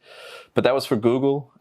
So they went and recorded this famous crab migration, which David Attenborough has called the most amazing animal migration in the world. We were there to shoot time lapses and document the capturing of Google Street View during this migration, so people that can't travel to the island can still see it. So Google did a series of these Google Trekker, the big backpack with the ball of cameras on it, on these interesting places all over the world. That was just great to be there, to see this phenomenon that not a lot of people see. And then to hang out with locals who would take us on these hikes and stuff that no one ever sees through like old lava tubes and seeing these big coconut robber crabs. Then Canon Hong Kong, I think, licensed an image of mine that was used on a billboard or whatever. And then I found that image in all over Australia. Like every camera shop had like my image. So I'd be like, oh, cool. That's my photo, cool. And like my name on it. Seeing it, I was cooking one day, watching like randomly on TV or some pay-per-view, like some streaming service in Australia. And it's like a storm chasing show. And like it starts playing and the opening credits play. And I'm like, damn, that's a cool shot. Why does that look so familiar? And then I forgot that I had licensed it out to this TV show years before. I was like, oh, that's where that ended up. That's so interesting. Licensing things, like I've done a lot of stuff with Samsung Australia the last 2.5 years. What else? Like Vanuatu was a cool project to be commissioned there by the tourism board to go and help them recover after a big cyclone 3 years ago. I think Cyclone Pam. Sorry, 5 years ago. They just had another bad cyclone, so I want to make some new Vanuatu content too. Maybe raise awareness about the fact that these people need help during this crazy COVID time. Licensing, a couple feature films, like stuff on Netflix. It's always cool to get a decent inquiry versus a creative like, hey, can I use that as a banner photo? Like, right. Yeah, go ahead. I don't care. So are you at the point now where you would say that most of like the larger kind of commercial stuff that you get is brands approaching you, or are you still sort of constantly, doing a lot of like outbound kind of stuff? I've actually never done any outbound work. I've never pitched any projects or ideas. I have done it probably a handful of times. There's one for a big hotel chain in Sydney that happened because I pitched an idea to them. There's one with a car manufacturer that led to a paid campaign. There's a camera manufacturer that I made the launch content for. That was another highlight, getting, access to a camera before there were any rumors about it, to make the launch video for that. But yeah, like the majority of my work is inbound, and it's slowed down a lot over the last year because I moved to London without really announcing that I moved to London, because I wanted to focus on XYZ, writing a new book and just experiencing London and traveling. And now I'm like, there's no work, like no one's working at all. So I'm glad I did the whole book thing. Yeah. But majority of my work, I'd say 99% is all inbound traffic, which is, I feel, I've been doing this commercially for for over 7 years now. And I mentioned imposter syndrome earlier, and I'm like, was this all just good luck? Right. Is that what it was? Right. I know it's not. I know I have great work that I show to a lot of people, and I'm good with people, and I'm easy to work with, and I make interesting things that not a lot of other people do. That's what it boils down to, really. It's networking, going to conferences, events, photo galleries, DMing. Today I messaged Canon UK. I've got a great relationship with Canon Australia. I mentioned the camera manufacturer earlier. I've done a lot of work for them. They've paid me a lot of money to make a lot of cool stuff. But this morning I hit up Canon UK because I'm in the UK now and I want to talk about the new R5. So whenever that comes available, hopefully I'll get access to it to either make stuff with it or for it, or write about it, or make videos with it. I don't know. But yeah, I've been focusing mainly on the whole passive income thing, which is setting up a system of streams that work by themselves. But to do that, you still need to make content. So again, tripling down on educational content about time-lapse, and just time-lapse, really. Time-lapse. The big spike in interest in time-lapse has gone. Like, I think that was in about 2015. If you go on Google Trends and see time-lapse, like, it's past the prime, but still there's lots of people interested in it. Yeah. Like, one of my top performing videos over the last 2 years is the Canon M50. I did a review of it. I don't have that camera, but that one video that I made about it, still getting, still making a decent amount of money. Not decent amount of money on YouTube. I make literally like $100 to $200 a month on YouTube. So it's not like I'm doing it for that. But relatively speaking, percentage-wise, that video has made up a large part of that money through YouTube. Yeah, I think I need to do more camera-related stuff about accessible cameras, not just the flagships like the 1DX3 that no one's buying. I need to talk about the entry-level cameras, which I did recently with that It's Not About the Gear video, and that worked. I shot a tutorial about how to do hyperlapse, how to make really high-quality, high-end footage on a camera that cost $400, like an entry-level baby DSLR, I think I did see that one. It was like a couple 2-3 months ago, maybe something like that. Something like I think 2 months ago. And I've tried to do it on phones as well, like photography on your phone. You don't need a big DSLR, and that still works. People still watch that stuff. So yeah, I need to move away from just the pinnacle of expensive stuff too. Right. Well, not just that, but I think that it's a good strategy because of the fact that, and maybe you can speak to this, but I do feel that most like very high quality content, very, very well done time lapses, that sort of thing, that is just shrinking more and more and more because entry level stuff is starting to be pretty good. And there's just so many like post processing, just quick fixes, and just it's easy. Or I'm sure I'm sure Martin Heck would probably debate me on this, but like it's easy to produce content that at the very least is above that threshold of like, okay, this looks good enough. You've got my attention.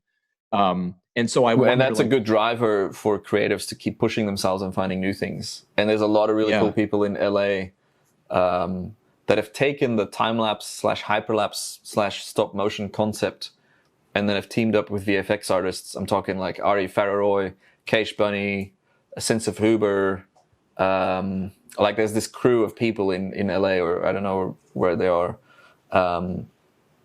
And like the creativity and the concepts, I'm just blown away. And that's influenced me to expand more from just the time lapse, and that's it. Like the time lapse video file, that's the product.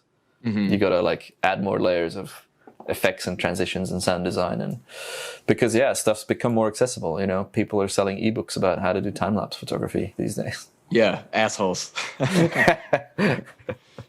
Yeah, you're right. LA has this from what I've found just from friends of friends and talking to some of the people lately on the podcast, is it's a very like incestuous like time lapse and hyperlapse and I mean, Woos is a good example. You know, he's totally in LA doing all that, and yeah. But it's cool though, because again, it drives collaborations and creativity, and just new things come out of it, which I really like. Could you live in LA are you a US citizen? Or I am, yeah. Yeah. How does LA feel for you? Because I've only ever visited, obviously never lived in the US. Yeah, I'd love to get your opinion on Los Angeles. That's a good question, because that's usually one of the questions that I ask. Oh, my camera is deciding to show you Maine. It's exposed for the outside here. Let me give you a little. Will it expose? Oh, that looks nice. You kidding? Dead serious, bro. That's why I came up here. You want to see mine? That is the back of a hotel, and half of my girlfriend's face. Hi. Yeah, man. I was shooting Milky Way last night. Oh, do you know Alan Wallace? I featured him a couple times. In fact, I need to reach out to him. I want to have him on. Yeah. Happy to introduce you guys, or whatever if you want. He started. I don't actually know if he started, but he's got this backyard astro thing, and he made a video 10 tips for backyard astro, and literally we get an hour and a half of sun a day on this little fake balcony thing that we can kind of like sit against the fence, get some sunlight, and that's it. It's not a lot. Obviously, you know, crazy light pollution. I saw 2 Starlink satellites last night pass by at 9:55. I just saw a tweet about them. It's like at 9:55, look up. And I was like, I hate Starlink for the fact that they're ruining the night sky, obviously. Yep. I know all about that internet debate. That's the new are pit bulls good or bad, debate among people. Yeah. You know. Funny you mentioned that. I had a chat with Amelia about pit bulls yesterday, I think. I don't know if they're good or bad. Do you know? Are they? I don't even know if I want to touch that one. One side of the argument is they're innately aggressive and a predator or whatever, not evil, but they are dangerous. And the other side of the argument is that's media, and that's been blown up out of proportions, and that's just false. Yeah. And I'm stepping back. I'm like, I don't know. Do you know? Yeah, no, I don't know, and that's a dangerous one, because you're talking about people's people have had pit bulls for 11 years, and pretty much, right, and they've never harmed anyone, and they're the sweetest dogs in the world. And then there's other people that have these complete opposite experience. So I don't know, and that just sounds like one that I'm going to get totally railed for if I choose any particular. Let's kind of go around that subject. But yeah. But what was the original question? I think it was, what do I think about LA? I think that's what it was. Yeah. So yeah, it's funny you mentioned that, man, because one of my favorite things is to ask content people that are not from the US what they think about New York and LA. And it's interesting to hear it. And here's the way I look at it. I think everyone that's not from LA that lives in the US and everyone that's not from New York, I'm just going to group them into the same place, because I think for the purposes of this conversation, they are kind of the same thing.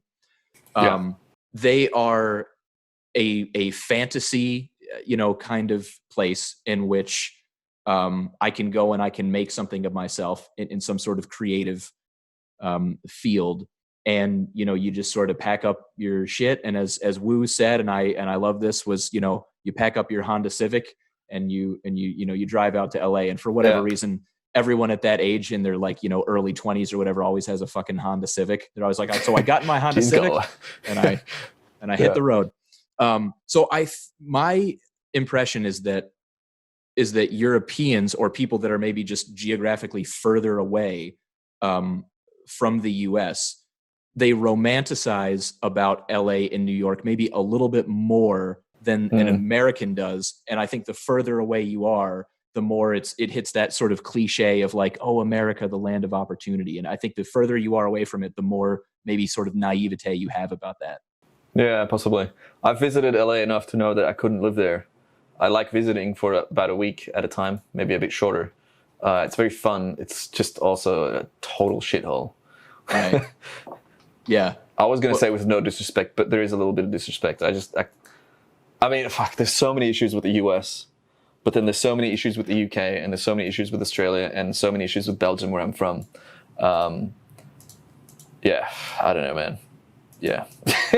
LA is just whack. But I love the people. Like, I love everyone that I know in LA, everyone that I've visited there. Is very, very fond memories, very fun trips and great stories. But yeah, couldn't live there.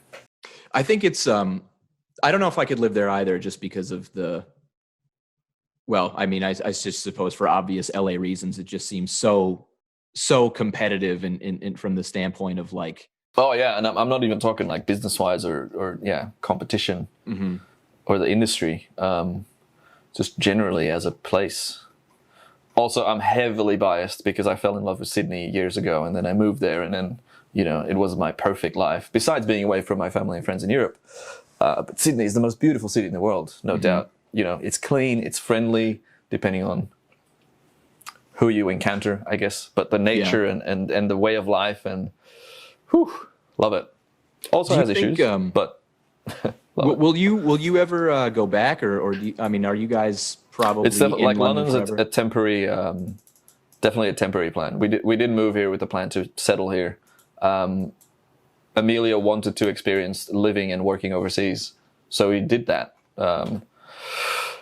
Throughout our relationship, I've traveled a lot and I've been away a lot. So why would I be against, or why would I ask her not to go away for a bit if that's what someone really wants? And I'm really happy we did it, because it's led me to being closer to my family and friends here, to new relationships, new friends, new stories, experiences. London's a lot of fun. London's a really, really cool city. I knew nothing about London. I'd been once as a kid, and then I just kind of moved here while still doing a lot of travel. And then I'm like, damn, London is huge and important, and it's the biggest city in Europe, and it's been the biggest city in Europe for over 2,000 years or whatever. Yeah. And you can feel that. Just the layout, buildings, structures. It's fascinating. The architecture here is crazy. Culture, food. Asian food's not great. Asian food's definitely far superior in Australia, because Australia is in Asia, which a lot of people seem to forget. Yeah, cool place. Really cool. Expensive though. Again, moving from Australia to London was a financial shock, but I'm glad I went through that. And yeah, travel from here is insane. If you want to say I want to go to LA from London, I'd probably pay 300, 400, 500 quid, for a cheap mid-level economy flight. From Australia, I'd be paying double that, even though it's the same distance. Yeah. Which is strange. There's just so much more demand back and forth from London than from Australia. A lot more routes. The downside. Yeah. Australia's so far away, but that also has its positives, I do miss it. I was there for 9 weeks recently. I actually recently became an Australian. After 7 years of living there, I did my citizenship interview and test, and then I had my ceremony on my most recent trip. Now I just got to apply for the passport. But yeah, it's cool. Yeah. Definitely I want to say it's like 99% sure that we'll end up back there in the next 2 years. But we're not done with Europe yet. Yeah. Yeah, no, I think that makes it all the more liberating when you can decide to go somewhere and say, look, this isn't necessarily the forever home, or it might be, but it's just we're just going here and we're going to enjoy it. Like, I think that creates a more positive we don't have attitude. Kids. Yeah, exactly. We can do that now. And we're most definitely trying to make the most of it. So yeah.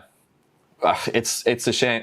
It's a stupid thing to complain about, considering how many people are actually heavily affected. But the whole Corona crisis affected a lot of our travel plans. Like, this was going to be a big summer of travel, the two of us, and going to places and festivals. And I'm pretty sure it's all cancelled now. We've already had flight cancellations for little trips here. And there's one festival that I want to go to in Amsterdam at the end of July.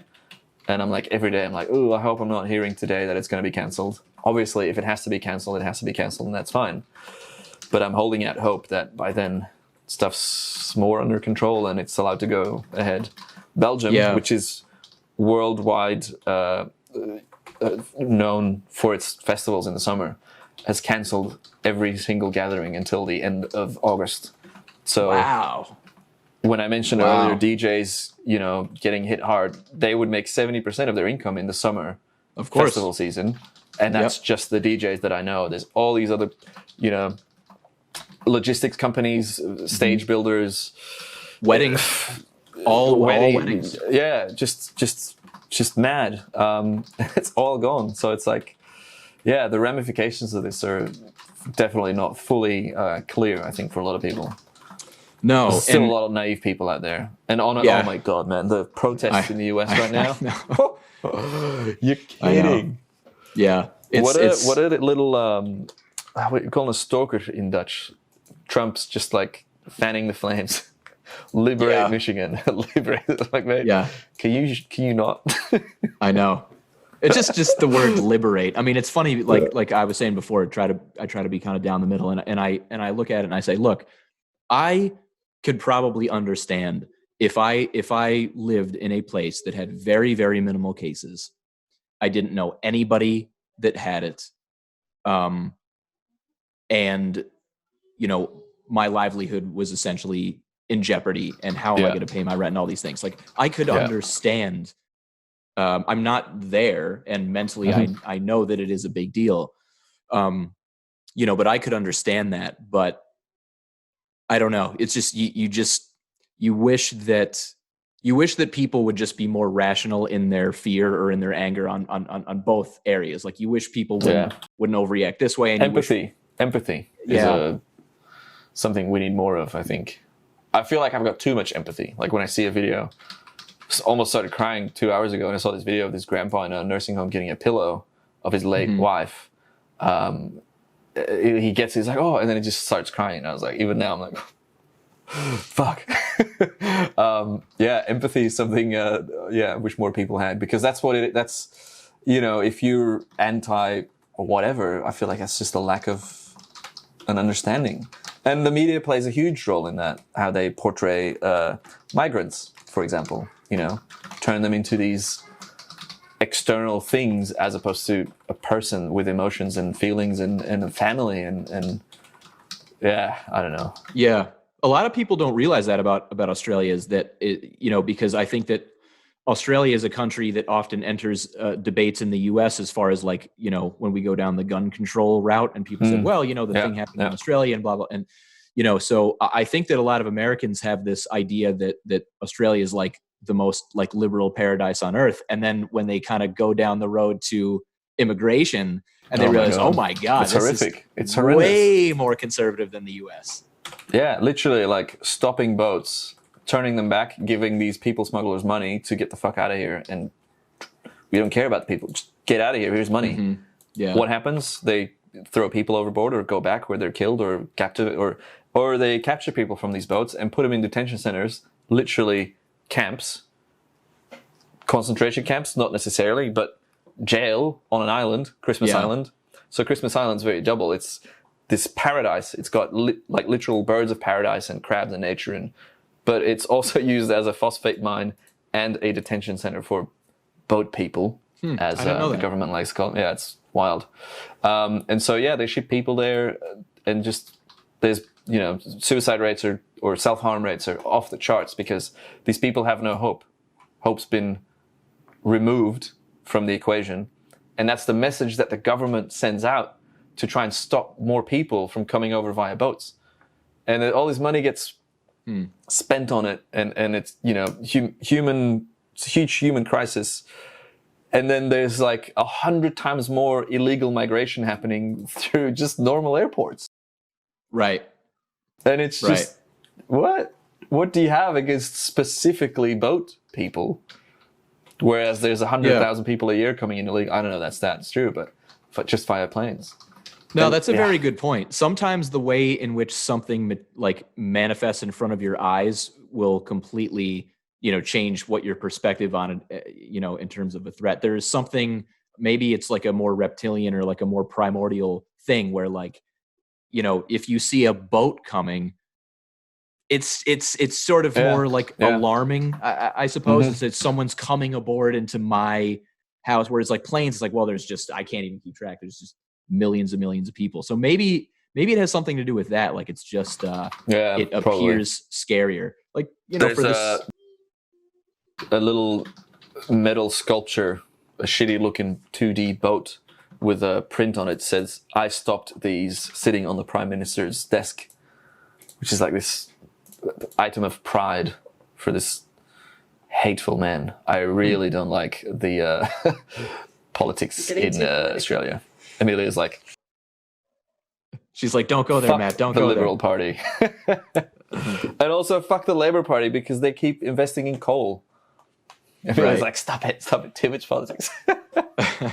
I'm human, Amelia. That's how I feel. Yeah, sometimes you just have to go there. Well, I don't want to end on the note of human pain and suffering, so we're going to have to go some other route, and I think something positive. Well, one thing that I've actually been somehow forgetting to do the past few episodes, I was on this real good trend of like, what's your toilet paper situation? Because of course we had the great toilet paper shortage of the U.S. And I don't know, maybe the normalization of all this is like, it's like less hysterical. It's just kind of, it's just is what it is. I haven't been asking, but I presume that you're in the bidet world. Is that correct? No, we don't have a bidet. We just don't have a normal ass toilet. Okay, so do you have a bidet? toilet? I hear good things. I need to try them out. No, I just I just kind of applied that wholesale to Europe as well. And in fact, actually, one of the things that started this whole thing was, do you know Kevin Green, another time-lapse LA guy? Yeah, he does a lot of astro stuff. No, hold on. He does a lot of like moon stack stuff, and he does a lot of like cool synced music to. The best way I would describe it is he has a lot of like Tron looking stuff. I definitely know the name. Photography, Space Technology and Science on Twitter. That's great. Let me follow him here. I'm definitely connected. Like, I know the name. I'm probably friends with him on Facebook.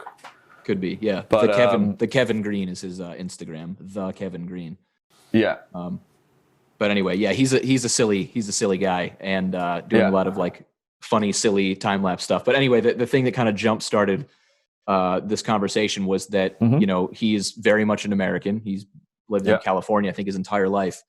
And randomly, he posted on his Instagram story.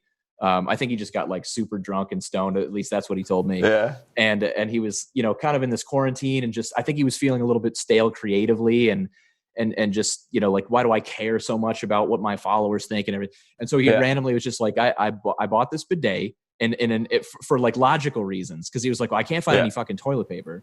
You know, what if I reverse engineer this or whatever, and I just go for the bidet, and I don't need the toilet paper. So he does that, and then he has one of these like 58-part Instagram stories where usually I'm just like, nope, like can't deal with all that. But he got me, because the very first one was him basically being like, basically on the toilet. You can like see the left part of his, you know, ass cheek.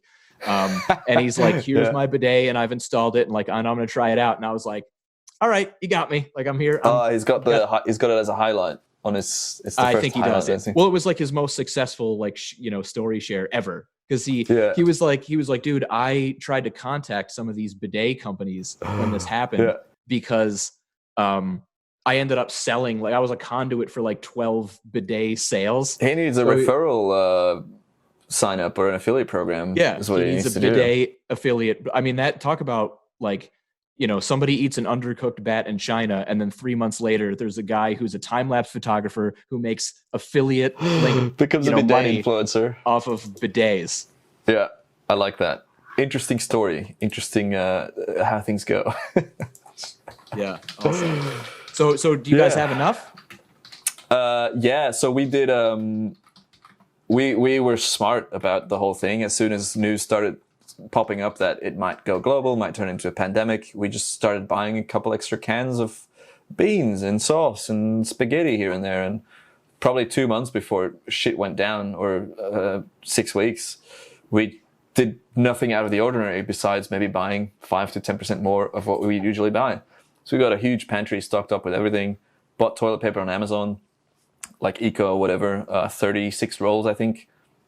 Fucking 36. Easy. That's good. It was funny though, when shit was going crazy those first few days when lockdown chat was happening from the government in our building, which has a lot of apartments at the the mailbox in the lobby downstairs.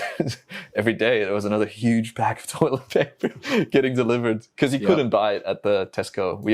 We pretty much live almost in the city, so there's no like a Walmart or a big Whole Foods or whatever you call it. Right. We have very small little stores the size of a small apartment with 2 rows of stuff and just the necessities. And like you couldn't buy stuff in bulk there because you can only buy 4 rolls of toilet paper at the same time, or stuff like that. So I was like, I'll just get it on Amazon, and that's it.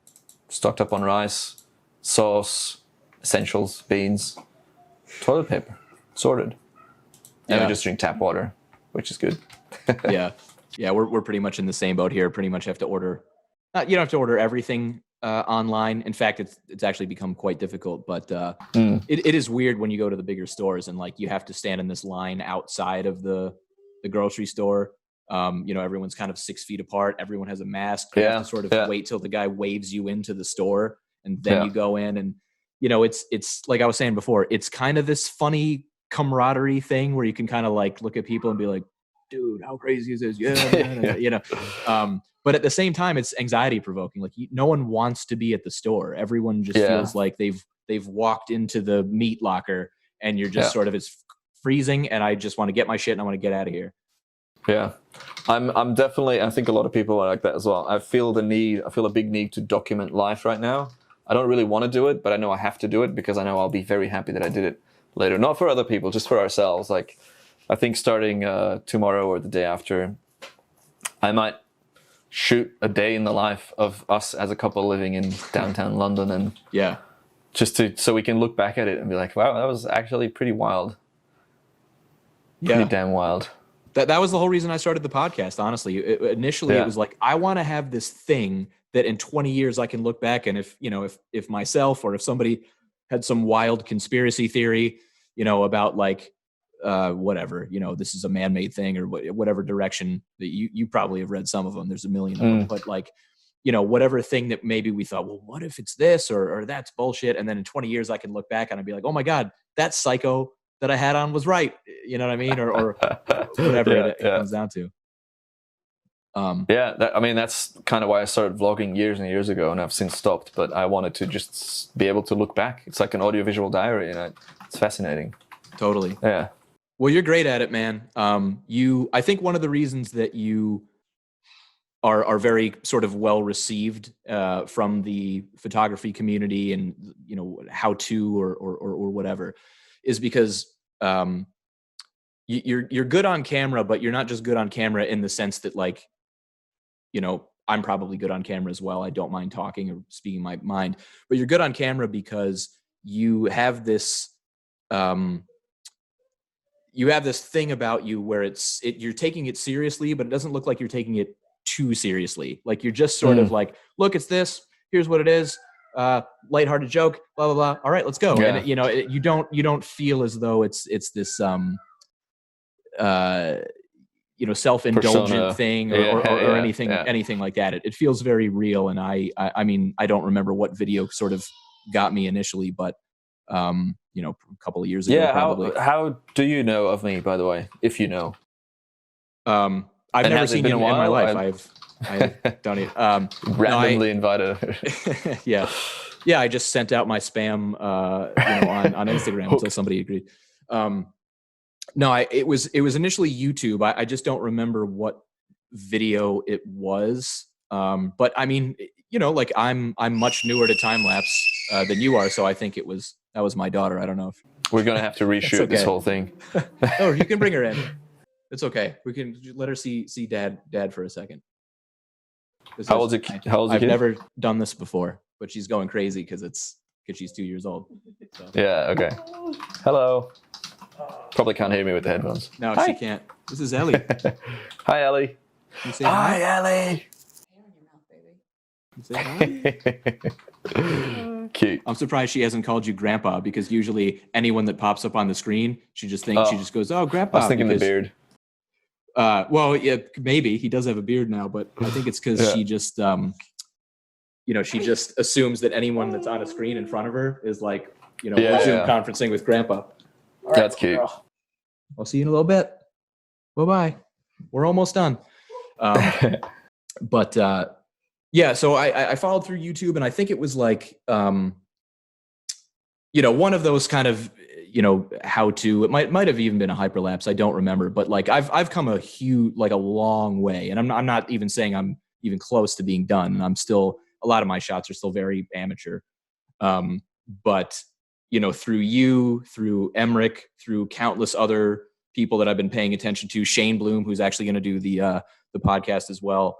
I've picked up just a ton of information, and I'm super, super thankful for what you do, man, because you have made something that is, I think at first a little bit intimidating, especially to get over some of those final hurdles of like, but how do I make it really look clean? Like those, a lot of people could just kind of show up and aperture priority and turn it into video and call it a day. But there is that extra, several things that make it go from just like, hey, cool, to, oh shit, like that's really good.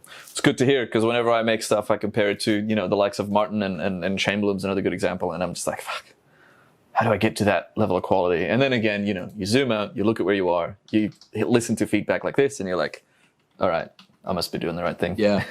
Dude, it is funny though, how often you sort of the lack of belief in quality of the stuff that you yourself do. And I don't mean, I know it sounds bad. I know I'm great at what I do. I'm very aware of that. Otherwise I wouldn't have the confidence to charge what I charge to, brands or clients, whatever. But there's always still that kind of underlying little bit there. But it totally coexists with the fact that I know that I'm really good at what I do and I'm really knowledgeable. Yeah. But some things I don't know how to do. But it's like, what is it that causes you to look at your work, look at somebody else's work, and then assume this person's work is just light years better than mine? And yet... Because I know what I've cut out. I know what I'm not showing. Well, and they probably do the same thing, but from my point of view, it's like, ooh, I'm showing you 10%, and 90% of what I shot was, not a bad ratio, but when there's a certain shot somewhere, or like you gotta clean things up, or every shot in an edit, I had to do something to clean it to make it look this good. I know in the end result, you see 100% awesomeness. That is, wow, powerful, impactful. But I know that around that is like a massacre of other stuff that how much did I screw up that I inevitably had to fix or whatever. Which I'm exaggerating, but I think that's kind of that's why I feel the way I do about a lot of my work. And I think is why the imposter syndrome exists. I think that explains it. Yeah. I was talking to, there's other time lapser that is fairly, I guess, new to the game, but does very, very good work. And I can't believe that I can't remember his name, because I was just messaging with him last night. But anyway, it was like, I look at his stuff and I'm like, all right, this guy's better than me. Let's just be honest. Like he does better work than I do.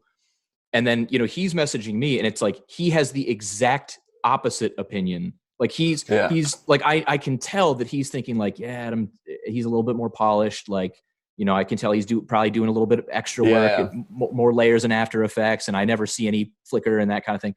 And it's just funny. There's mutual fanboyism or fan, whatever you want to call it. Yeah. Or I guess just respect, really. Respect. I don't get, no one fanboys to me yet. I'm far from that, but, But it was interesting, because it was like, he posted some time lapse recently, and it just had this great cloud stuff, like the high clouds where everything's red and orange and purple, and then the low clouds that add that complexity, and then the street light, and it was just everything. It had everything. And I was like, dude, what a lapse, man. Like great work. And then he was like, dude, I just took a look at your website. Like, how were you able? And I'm just kind of like, what are you talking about, dude? Your shit's better than mine. Like, what? Yeah, that's cool. So, let me know his name because if it's someone I don't know, I gotta know him. Yeah, you may not. He doesn't have a big following, but yeah, I'll drop him in there. And dude, definitely if you don't mind, reach out to Alan as well. Space guy. Yeah, send me a reminder and I'll link you guys up. I'm pretty sure he's down. I'm pretty sure he's got nothing else on besides. I think he's writing a book though, which seems really cool. It's like the Bible of astrophotography, which I'm keen for. Right, because he's another guy Astra's Yeah, like in my opinion, he's like, high up there. Astro, for me, whenever I post about it, people are like, oh my God, this is mind-blowingly perfect, so beautiful. And I'm like, mate, I feel like I just kind of like hobbled things together. And it's a bit of the thing with Astro is like anything looks great. You just need, a dark sky and patience. And you got to go out and do it. But you should, my friend Rob Mullally, he shot stuff on the new S20 on the Samsungs. He's got Milky Way shots and like night light painting with Astro stuff, shot on a phone. And all he did was he went and did it. Again, like you can do it. I should probably make a video about like, because that's how I started with Astros, with like a kit lens, kit photography, low budget camera, DSLR or mirrorless, and go and shoot Astro, teach people how to do it. Not on a 1DX or a 60, or a full frame camera. Something cheap. Right. And because most people, don't invest in a star tracker and 1.4 and all that stuff. I'm having Yuri Beletsky on as well, which I'm pretty psyched about. I don't know if you know him. Super clean Astro, right? Yep. Well, and the other interesting thing too is that there's like the astrophotographers that crush it, but then Yuri is an actual scientist. So that brings a whole nother, we were talking about Rogan earlier. Like that's about as Rogan as it gets, is to be like, I can just nerd out about, well, what's that? And he's like, oh, well, actually, 10 million years ago. And I can be like, oh my God, he's got an amazing sprite. Sprites, like the red upward jellyfish looking lightning bolts? Oh, yeah. Red sprites over the end this January 9th. Yeah, I've been following him for a while, and he's got a very distinct style, like the Orton effect, the soft kind of glowy look, but then you combine that with like deep space or infrared imaging. Fuck, yeah. Yeah, he's got a great work indeed. Mm-hmm. Cool, man. I got to get going. It's 5. Yep. When did we start? 2 hours ago? 2 hours ago. You gave me a lot more than you were planning on giving me, but it's funny. What I've learned from this is everyone is kind of a captive audience. I just kind of go until they get, frustrated. Yeah, That's like my plan. I want to get a run in today, just try and stay fit. So I might do that, and then got to make some food. What are we doing again? Oh, yeah, I'm experimenting with potatoes tonight. I got a new, I don't know what you call it. It's like a mandolin, we call it in Dutch. Oh, yeah, the thin slice. Just a slicer, yeah. Yeah. I want to try some oven-baked potato chips. Chips, fries, or whatever you want to call them. Yeah. Actually, a Belgian invention, French fries. No kidding. Yeah. That's for the next episode. Yeah. We'll do a whole one about lowland European baking. Sounds good. Well, thanks for having me. Much appreciated. Great chat. When do you think this will go live, if you have an idea? I would imagine probably Friday or Saturday, maybe. Oh, cool. I'm kind of backlogged, and I've had some computer issues, and I'm not going to get into that, but it's just like taking me like 3 days now. Need more RAM. So, no shit. Well, dude, thanks again, man. It really means a lot to me. I really appreciate it, dude. No worries at all. I will send you the audio file very soon. Thanks for having me. Take it easy. Cool.